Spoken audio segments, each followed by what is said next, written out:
Kiugo kĩa muoyo mũthenya wa ũmũthĩ mũgũkĩona thĩinĩ wa ibuku rĩa Joshua 1 kuma kamũhari ka 8 nginya ga 9.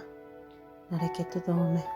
Onaga atĩ ibuku rĩrĩ rĩa watho nĩ rĩrathomwo hingo ciothe rĩrĩa mũnganĩte gũthathaiya. Weka ũguo-rĩ, nĩ ũrĩkoragwo na ũgacĩru na ũhotani maũndũ-inĩ maku mothe. Wĩciragie mohoro marĩo mũthenya ona ũtukũ, na wathĩkagĩre maũndũ mothe marĩa mandĩkĩtwo thĩinĩ warĩo. Githĩ ti niĩ ndagwatha atĩ ũgĩte o kũgĩa na hinya na ũmĩrĩrie mũno.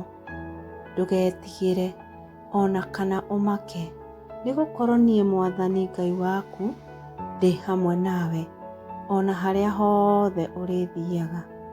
Amen. Nĩ thengio nĩ gũthikĩrĩria kiugo kĩa muoyo. Twakũhoya tũcerere YouTube, twĩtaga kiugo kĩa muoyo by Waithĩra. Watũcerera nĩ ũgũkora video nyingĩ kũu citũ ingĩkũrathima. Twakũhoya ũtũraikĩre na ũshare kiugo gĩkĩ kũrĩ mũndũ ũngĩenda gũthikĩrĩria kiugo kĩa muoyo, na makĩria mũno subscribe, na ndũkariganĩrwo nĩ kũhihinya gakengere kau ke hau, amu nĩ karĩkũmenyithagia rĩrĩa tũrarehe kiugo kĩa muoyo. Ngai akũrathime.